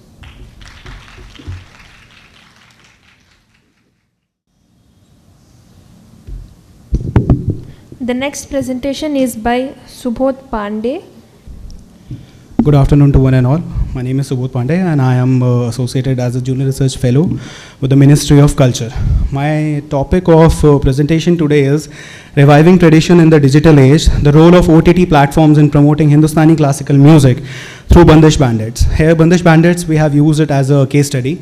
Although on other platforms we could find other web series and movies also, but then we have specifically focused on Bandish Bandits this time. Okay, so to all the panelists, my topic is Reviving Tradition in the Digital Age, the role of OTT platforms in promoting Hindustani classical music through Bandish Bandits. Bandish Bandits is a web series that I have used as a case study this time. My objectives of behind this study, with my and my co-authors' objectives, was to examine how OTT platforms, specifically Bandish Bandits, have played a vital role in reviving interest in Hindustani classical music. Also to analyze how the Gharana tradition has been represented and made accessible through these digital platforms. The research focuses on how Bandish Bandits has used a modern medium, OTT, to reintroduce classical Indian music to contemporary and global audiences. The study also looks at the broader potential of digital media in preserving cultural traditions. My methodology, we have used a survey method, and for that a survey of 500 viewers of Bandish Bandits was conducted to assess their understanding and appreciation for Hindustani classical music after watching the series. Here the survey has been specifically conducted on the people who have not been exposed to art so far, because obviously the ones who have been exposed to art, it doesn't really matter if Bandish Bandits was there or not. So the focus was on the people who was not exposed to art, specifically music. The findings are purely on the basis of whatever we have received from the surveys and the responses. For the survey, we have used the snowball sampling method, and in the findings we have received, we could found that increased interest in classical music was seen. According to the responses that we received, 68% of the respondents reported developing an interest in Hindustani classical music. According to them, the fusion of traditional and contemporary elements in the series made classical music accessible to the younger audience. Enhanced understanding of Gharana tradition was also seen in the surveys. According to them, according to the responses, 72% of the viewers said that they gained insights into the disciple and structure of classical music training, particularly the Gharana system. Wider audience engagement has also been something that was found in the responses. The format of OTT platforms, especially the Amazon Prime, allowed Hindustani classical music to reach a diverse and global audience. Other than that, there were few more findings. According to them, there was a decline and commoditization of classical music, specifically with reference to history. Post-independence, the loss of royal support led to musicians adapt their art for the marketplace. Also, classical music and musicians began adapting the popular tastes, leading to a delusion of traditional forms. Modern learning environment moved away from the traditional mentorship models, affecting the transmission of musical heritage. OTT platforms act as a musical hub where cultural traditions can thrive by engaging global on-demand audience. Collaborative projects between content and creators and streaming platforms like Amazon and Netflix and Zee TV, Zee Prime, etc. generate global and commercial success while promoting cultural heritage. Educational and content and musical hubs, if we talk about that, shows like Bandish Bandish can serve as a virtual musical hub where viewers learn about music and also appreciate our Indian classical like music, which is probably not very much accessible to them. By showcasing classical music in an engaging format, OTT platforms can create cultural ambassadors, drawing more interest in live performances and cultural events. With this, I would directly conclude my research topic, and I would, as per the findings, I would want to mention that Bandish Bandits on Amazon Prime successfully merges traditional and contemporary music, making Hindustani classical music relevant to today's audience. OTT platforms can act as a powerful tool for preserving and promoting traditional music forms. With the potential of OTT platforms, traditional forms of music like Hindustani classical music can find sustained relevance, ensuring that they may continue to reach new generations. Thank you so much.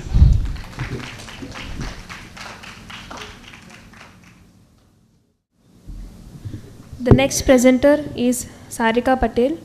Request Asmita Mishra and Shelly Parikh to be ready.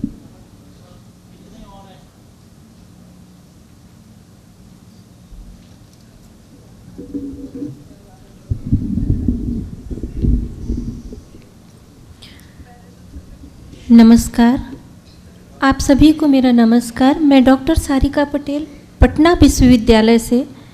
मेरा आज का विषय है बिहार का लोक पर्व छठ और संगीत का अंतः संबंध। भारतीय संस्कृति की आत्मा है संगीत। संगीत में समाज को भावनात्मक और सांस्कृतिक रूप से बांधे रखने की अद्भुत शक्ति होती है। संगीत के द्वारा लोगों को एक दूसरे के परंपरा, संस्कृति और जीवन शैली को जानने का सुअवसर प्राप्त होता है। मेरा उद्देश्य बिहार में पारंपरिक रूप से चले आ रहे महापर्व छठ के बारे में जानकारी एकत्रित करना और आप तक पहुंचाना है। ये छठ महापर्व बिहार, झारखंड के अलावा पश्चिम बंगाल, पूर्वी उत्तर प्रदेश तथा नेपाल के तराई क्षेत्रों में मनाया जाता है। भारत ही नहीं, विदेशों में रहने वाले प्रवासी भारतीय भी इस व्रत को बड़े ही धूमधाम के साथ मनाते हैं। यह व्रत कार्तिक मास के शुक्ल पक्ष की षष्ठी अर्थात दीपावली के छठवें दिन मनाया जाता है। वर्तमान में इस व्रत को हिंदुओं के अलावा कई मुस्लिम परिवार ऐसे भी हैं जो इसको करते हैं। यह व्रत जाति बंधन से मुक्त करके समाज में एक रूपता लाता है। यह व्रत 4 दिनों तक चलने वाला बड़ा ही कठिन पावन व्रत है। इस व्रत को पूरी श्रद्धा, भावना और नियम के साथ अपने परिवार के साथ और रिश्तेदारों के साथ व्रती बड़े ही धूमधाम से मनाता है। इस व्रत में निर्जला उपवास करके पानी में खड़े होकर सूर्य भगवान की पूजा की जाती है तथा उनको अर्घ्य दिया जाता है। यह एकमात्र ऐसा व्रत है जिसमें उगते सूरज के साथ साथ अस्त होते हुए सूर्य की भी पूजा की जाती है। इस व्रत में किसी पंडित और मंत्रोच्चार की आवश्यकता नहीं होती है। परंपरागत लोक संगीत के माध्यम से ही इस व्रत को पूरा किया जाता है। इस व्रत के गीत ही मंत्रोच्चार का रूप में पूरे दिनों 4 दिनों तक गूंजते रहते हैं। जैसे गेहूं धोते समय, प्रसाद बनाते समय, घर से घाट तक जाते समय, घाट में अर्घ देते समय, फिर घाट से घर आते समय। ये गीत हिंदी, मैथिली, मगधी तथा भोजपुरी आदि भाषाओं में गाए जाते हैं। उन्हीं में से एक गीत की मैं 2 लाइन पेश करती हूँ। पहिले पहिले हम कैनी छठी मैया बरत तोहार, छठी मैया बरत तोहार। पहिले पहिले हम कैनी छठी मैया बरत तोहार, छठी मैया बरत तोहार। करी हो क्षमा छठी मैया, भूल चुक गलती हमार, भूल चुक गलती हमार। निष्कर्षतः हम यह देखते हैं कि यह व्रत समानता का पर्व है, जो अमीरी, गरीबी, जाति पाति के बंधन से मुक्त करके समाज को एक साथ जोड़ता है। यह छठ महापर्व सामाजिक एकता का प्रतीक है। धन्यवाद।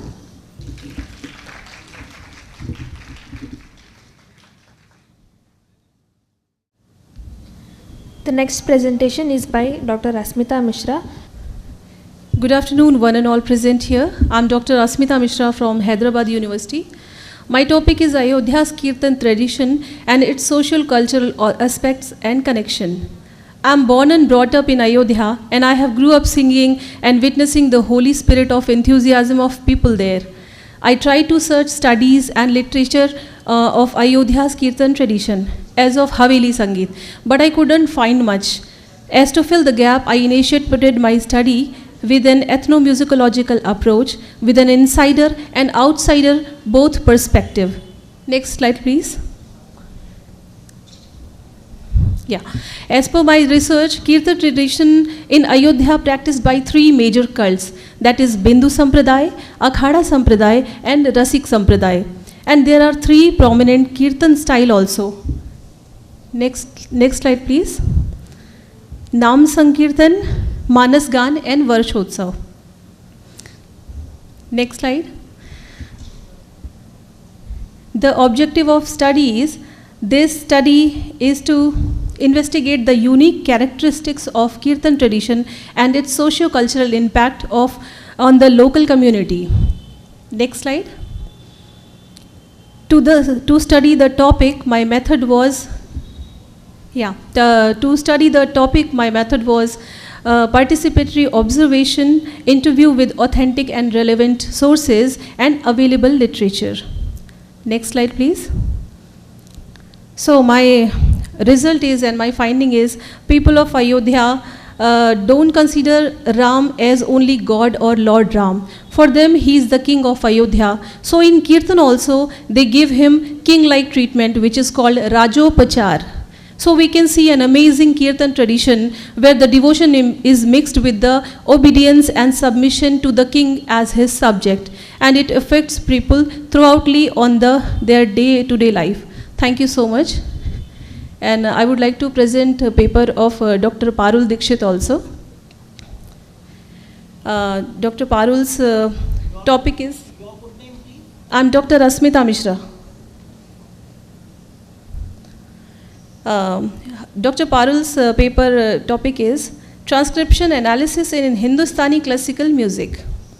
Technology has changed the way people learn and experience Indian music in many ways, including the transcription of music and its analysis. Transcription of music is defined to be an act of listening to the piece of music and writing down musical notation for the notes that constitute the piece. Music transcription deals specifically with the creating readable versions of pieces of music to provide a written representation of auditory elements of the song. Transcribing music in this way allows other musicians to understand the composition of the song and to play their own versions. Automatic graphic transcription is a process of converting the vocal music into sheet music digitally by the means of melody tracker, spectrogram, or software. Automatic tonic identification of Indian classical music is a prerequisite to apply computational methodologies to study melodic concepts. The primary objects of my research paper is to develop techniques to automatically identify the tonic pitch where presented with the audio excerpts of Indian classical music. Thanks from Dr. Parus, on the Dr. Parus Dixit's behalf, I am presenting her paper. Thank you so much. The next presentation is by Shelly Parikh.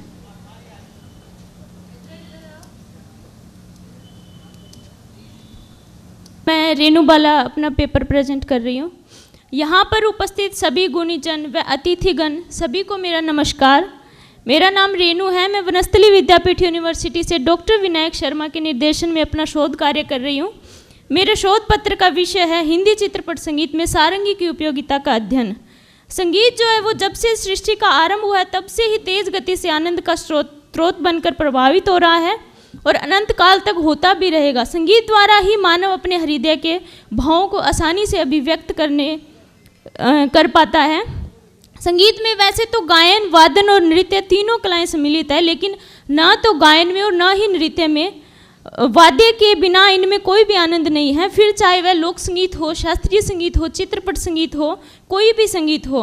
Hindi चित्रपट संगीत में प्रत्येक दृश्य को जीवित रूप को आकर्षित ढंग से पेश करने में विभिन्न वाद्य यंत्रों का विशेष महत्व रहा है, जिनमें से सारंगी वाद्य विशेष है।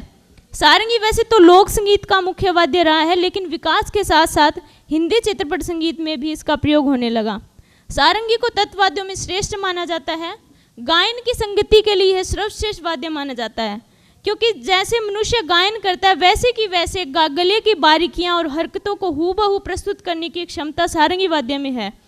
कुछ विद्वानों ने सारंगी वाद्य के लिए कहा भी है यह सैकड़ों रंग बिखेरते हैं, यानी कि अनेक हरकतों को इसके द्वारा प्रस्तुत किया जाता है, इसलिए अनेक विद्वानों ने इसे सोरंगी भी कहा है। सारंगी मुख्य रूप से लोक संगीत का वाद्य रहा है, लेकिन इसको जो शास्त्रीय पहचान दिलाने का महत्वपूर्ण कार्य है वो पंडित रामनारायण जी ने किया।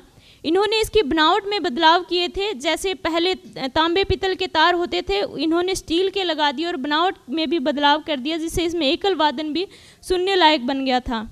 1950 में सारंगी को शास्त्रीय पहचान दिलाने के लिए संघर्ष करते हुए पंडित रामनारायण जी ने आर्थिक स्थिति को सुधारने के लिए मुंबई चले गए और उन्होंने विभिन्न फिल्म संगीतकारों के साथ संगत करना शुरू कर दिया। इन्होंने रोशन, मदन मोहन, एस.टी. बर्मन, अनिल विश्वास जैसे बड़े बड़े संगीतकारों के साथ फिल्म संगीत में सारंगी बजाई। हिंदी चित्रपट संगीतों में विरह और विदाई गीतों में सारंगी वाद्य एक अलग ही समा बांधती है। 1964 में बनी कश्मीर की कली फिल्म में सारंगी अपनी पूरे शबाब पर नजर आई। इस फिल्म में आशा भोसले जी व मोहम्मद रफ़ी जी के गाए दो गीतों इशारों इशारों में दिल लेने वाले व दीवाना हुआ बादल में पंडित रामनारायण जी की सारंगी का कमाल दिखाई पड़ता है। संगीतकार नौशाद ने कई फिल्मों में सारंगी वाद्य का अच्छा उपयोग किया है। फिल्म बैजू बावरा, मुगल आजम, गंगा जमुना, कोहिनूर आदि जैसी फिल्मों में के संगीत में इन्होंने सारंगी का मुख्य प्रयोग किया है। 1961 में गंगा जमुना में दो हंसों का जोड़ा बिछुड़ गयो रे, गजब भयो रामा जुल्म गयो रे में देखने को मिलता है, जहां गीत के आरंभिक टुकड़े में सारंगी के साथ लता मंगेशकर जी ने अपनी आवाज़ से इसको दर्शाया है। इसी फिल्म का एक अन्य गीत जिसे मोहम्मद रफ़ी जी ने गाया है, नैन लड़ गई तो मनवा कसक होई बेकरी, में भी पंडित रामनारायण जी की सारंगी सुनाई पड़ती है। सारंगी की दुनिया में उस्ताद सुल्तान खां का नाम भी विशेष है, जिन्होंने अंतर्राष्ट्रीय स्तर पर सारंगी को विशेष पहचान दिलाई है। फिल्म उमराव जान में दिल चीज़ क्या है आप मेरी जान लीजिए, इन आँखों की मस्ती के अफसाने हजारों हैं गीतों में इनकी सारंगी का कमाल दिखाई पड़ता है। संजय लीला बंसाली की फिल्म हम दिल दे चुके सनम के गीत अलबेला सजन आयो रे में सुल्तान खां की सारंगी सुनाई पड़ती है। इनके पुत्र भी सारंगी वादक हैं। इनके पुत्र का नाम साबिर खान है। इन्होंने लगभग 300 फिल्मों में सारंगी बजाई है। वर्तमान में सारंगी वादक मोइनुद्दीन खान के बेटे मोमिन खान जी सारंगी द्वारा अपना जलवा पूरी दुनिया में बिखेर रहे हैं। मोमिन खान अपने परिवार की Your time is up. Thank you.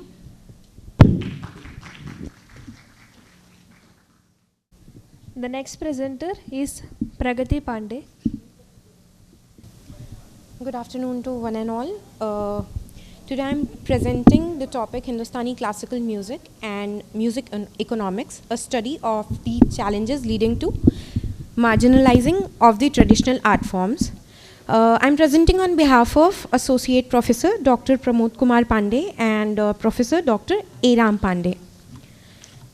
The objectives for the research is to examine how financial challenges led to the decline of Hindustani classical music post-independence and to explore sustainable economic models for Hindustani classical music and other art forms. The scope is, this research explores sustainable financial models to preserve Hindustani classical music, addressing economic challenges post-independence and beyond. The study employs exploratory interviews with experts in the classical music, analyzing their insights to identify sustainable financial models and comparing strategies from other cultures and societies. So the financial challenges leading to the decline of Hindustani classical music post-independence are loss of royal patronage. Post-independence, the absence of royal financial support forced musicians into the marketplace, leading to compromises in artistic integrity. Commoditization. Hindustani classical music became a commercial product, with musicians having to adapt to market-driven tastes, leading to dilution of traditional forms. Erosion of the Guru-Shishya tradition. Traditional immersive mentorship gave way to short-term transactional learning, weakening cultural transmissions. Shortened performances. Financial constraints forced performances to be shorter and adapted to the commercial formats, marginalizing the music's depth and complexity. And focus on popular appeal. Musicians shifted focus to building personal brands and appealing to mass audiences for financial survival, impacting the music's traditional role. The sustainable economic models for Hindustani classical music and other art forms are, first of all, government funding, public funding and grants like those from Art Council England, sustain traditional art forms, public-private partnership, collaborative efforts as seen in Nashville's music industry generate economic growth while preserving cultural heritage. Cultural tourism, festivals like Las Vegas and Nashville's music branding show how tourism can boost economic growth and preserve local traditions. Tax incentives, policies like the US 501c3 tax designation encourage private sector investment in preserving traditional music.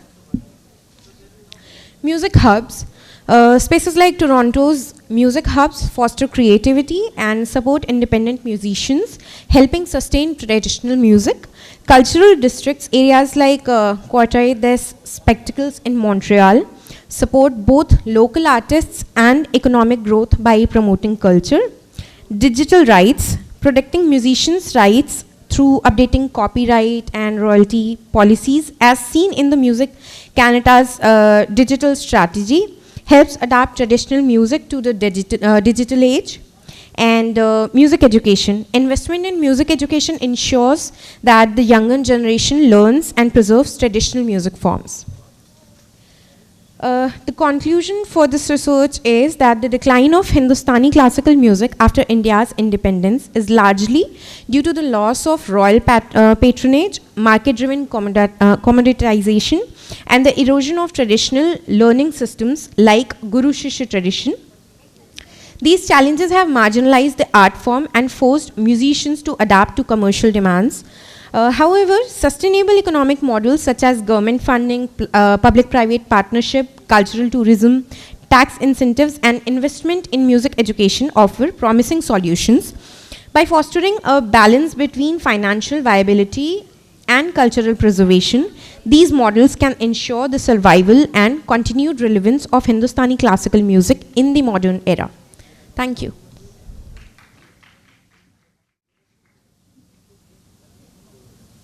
The last presenter of the session is Dr. Ashwini Kumar.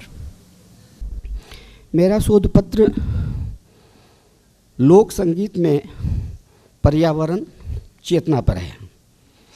लोक संगीत किस तरह से संगीत से जुड़ा हुआ है, इसके विषय में मेरा शोध आलेख रखा गया है। जैसे कि पीपल या तुलसी या और भी बहुत सारे पेड़ पौधे संगीत से किस तरह जुड़े हुए हैं। लोक संगीत लोकमानस के उपज होते हैं। इसके रागात्मक तृप्ति की लक्ष्य और अभिव्यक्ति की लोकगीत होते हैं। मानव समाज के साथ ही लोकगीत का भी इतिहास है। इन लोकगीतों में भी भारतीय संस्कृति के प्रतिबंध उजागर होते हैं। लोकगीत सामाजिक तौर पर समाज का दर्पण होता है। कहा जाता है कि यदि किसी देश की सभ्यता, संस्कृति और अध्ययन करना चाहते हैं तो वहाँ की लोक संस्कृति को जानना बहुत ज़रूरी होता है। जैसे कि लोक संगीत में है कि हमारे यहाँ के लोकगीत में है कि निमिया के डार मैया खेलेली हिलोरवा की झूली झूली ना, मैया गावेली गीतिया की झूली झूली ना। इसमें संगीत और पर्यावरण का दोनों का मिश्रण संगीत के द्वारा व्यक्त किया जाता है। मेरे कहने का मतलब है कि पर्यावरण और संगीत एक दूसरे का पूरक हैं। वैसे तो पेपर बहुत बड़ा है और समय भी हो चुका है, इसलिए संगीत और लोक संगीत और पर्यावरण का घनिष्ठ संबंध है। थैंक यू, धन्यवाद। As we conclude our this session, I would like to invite our chairpersons to give their comments on the papers presented. वैसे यहाँ मेरे अतिरिक्त 3 लोग और हैं और तीनों मुझसे सीनियर हैं। मैं चाहूँगा कि मैं इनको सुनूं, लेकिन कुछ बेसिक बातें मैं ज़रूर कहूँगा क्योंकि we are moving towards the end of our 2 days conference. एक तो हम ये कोशिश करें कि क्योंकि नाद नर्तन अवेलेबल रहता है, सारे इश्यूज़ हमारे बैक इश्यूज़ नेट पे अवेलेबल हैं, तो इसके आर्टिकल्स को अपने रिसर्च में जो हमें रेलेवेंट लगते हैं ज़्यादा साइट करें। दूसरी चीज़ मैं फिर से कहूँगा कि भाई आप जब स्टेज पे आते हैं तो समय बर्बाद ना करें। किसी की वंदना नहीं करनी है, अपनी वंदना करो यार। अपने पे यकीन करो, अपनी वंदना करो। दूसरों की जय से पहले खुद को जय करें। तो जहाँ तक पेपर्स की बात है, कुछ पेपर्स इस सेशन में एक्सेप्शनली अच्छे आए थे।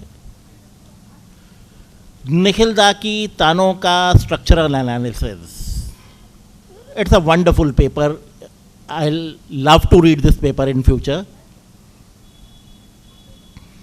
ये एक पेपर भारत भजनम पे जो शास्त्री जी के उस पे आया था, उस पेपर में बहुत ज़रूरत रहेगी कि जब हम बात करते हैं कि one of his songs was actually selected for national anthem also but it couldn't reach that,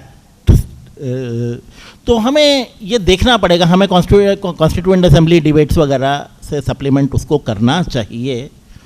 और मैं ज़्यादा इंटरेस्टेड था कि यानी she told us that there are 18 songs, 9 on Bharat Mata and 9 on Gandhi.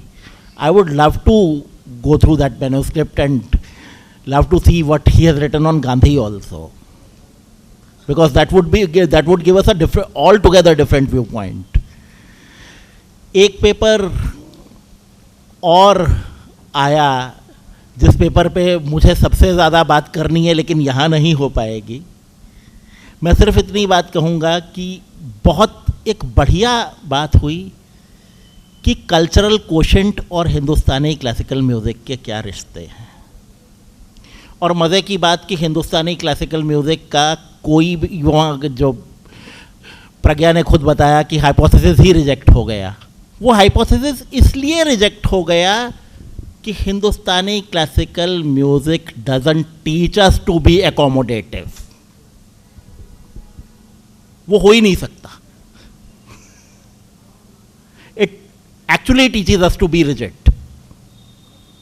यानी ये मेरा पर्सनल मानना हो सकता है। और बाकी CQ के पैरामीटर्स अगर अच्छे से हम डिफाइन कर पाएँ तो बहुत बड़ा इंटरवेंशन होने वाला है ये। तो इससे ज़्यादा मैं अभी तो नहीं बोल पाऊँगा और मेरे सीनियर्स को भी कहना है काफ़ी कुछ।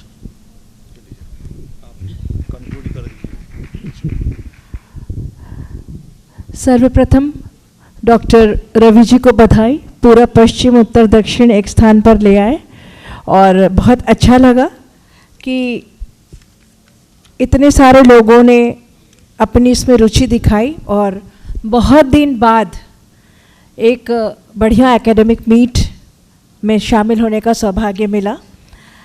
एज पर my observation I would like to stress on some points. मेरे भैया ने बहुत कुछ कह दिया, उसी को मैं आगे बढ़ाती हूँ बस। What I observed is vividness in the choice of topics.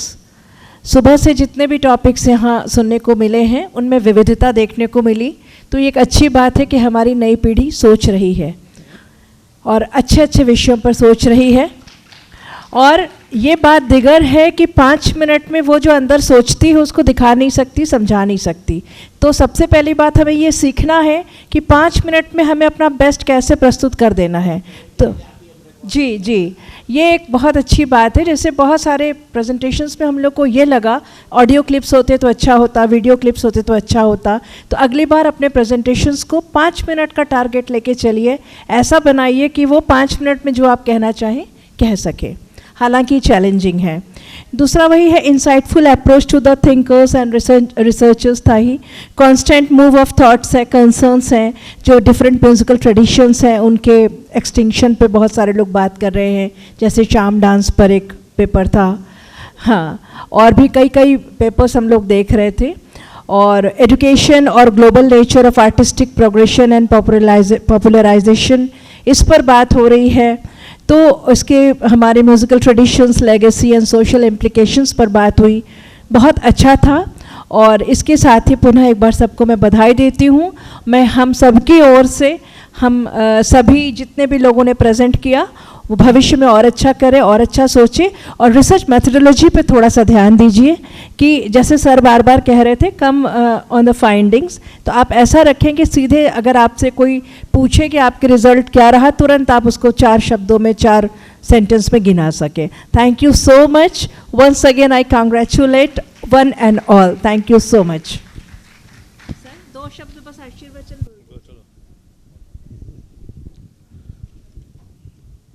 नमस्कार। ऑडिटोरियम में सभी उपस्थित महानुभाव एवं गुरुजनों को मेरा नमस्कार, और मेरे साथी सब प्रतिभागी उनको भी नमस्कार मेरा।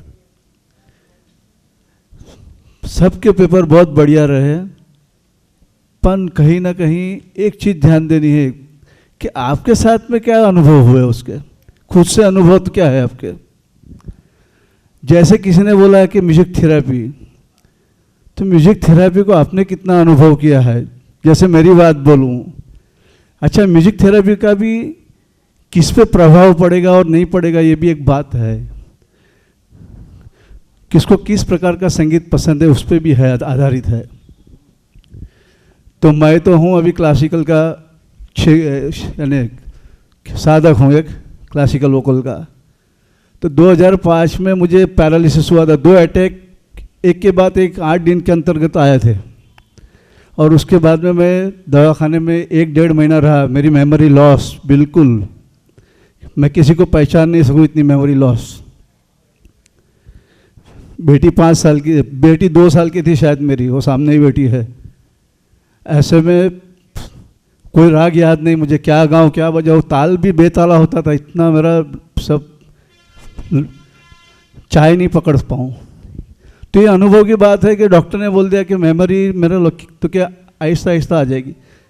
तो संगीत की साधना में लगा रहा, तो उससे ये हुआ कि डॉक्टर ने जो बोला था कि पैरालिसिस की गोलियां जन्म भर खानी है आपको। आज मैं एक गोली नहीं खा रहा हूँ और बहुत बढ़िया तरीके से गा रहा हूँ। शायद कल भी मुझे मौका मिले यहाँ तो मैं मेरा परफॉर्मेंस दूंगा, है ना। तो ये बात होती है।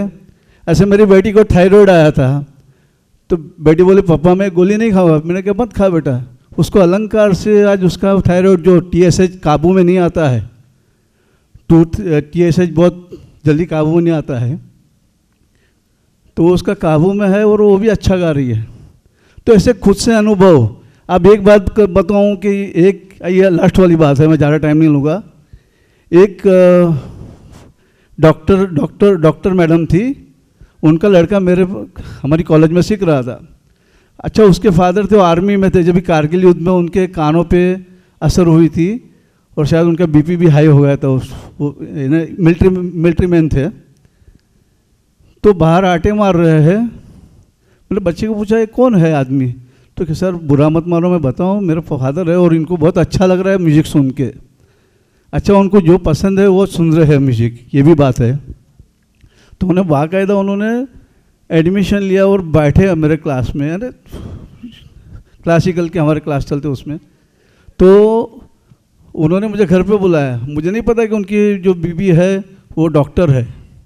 तो उन्हें बोला कि देखो इनका BP भी नॉर्मल हो रहा है और इनके कान जो बैठ गए थे वो वापस आ रहे हैं। तो ये सब बातें ऐसी आपकी अनुभव की भी आपको अंदर इंक्लूड करना चाहिए पेपर में, तो और आपका पेपर अच्छी तरह से प्रेजेंट हो पाएगा, मेरा ऐसा मानना है। Okay sir, thank you. हो गया हाँ, आपको नहीं बोलना है कुछ? नमस्कार। 21 पेपर प्रेजेंटेशन हुए इस सेशन में। ज़्यादातर paper folk music, film music, इसके इर्द गिर्द घूमते रहे। जिस सामाजिक भौगोलिक परिस्थिति में हम रहते हैं जन्म से लेकर, जहाँ पढ़ाई होती है, उसी के आसपास के विषयों पर हम रिसर्च आर्टिकल हमेशा लिखते रहते हैं। लेकिन हमारा ये टॉपिक है music, society in everyday life, तो उस विषय में भी हमें थोड़ा सोचना चाहिए। सभी के आर्टिकल अच्छे थे, लेकिन जिस तरह से कोरोना के बाद हम जिस स्थिति का, जिस चैलेंजेस को फेस कर रहे हैं, तो जैसे हो सकता है कि एनवायरनमेंट है, स्टार्टअप है, कुछ ऐसे से आए जैसे पॉलिटिक्स पर आए, वेब सीरीज़ के द्वारा संगीत का प्रचार प्रसार ऐसे आए। तो हमें ध्यान रखना हो कि हमारे जो सेफ जोन से निकल कर जो टाइटल है, जो थीम है, उसके आसपास के पेपर हमें सोचना चाहिए, न कि रिपीटेशन बार बार होता हो। ठीक है, नमस्कार, थैंक यू।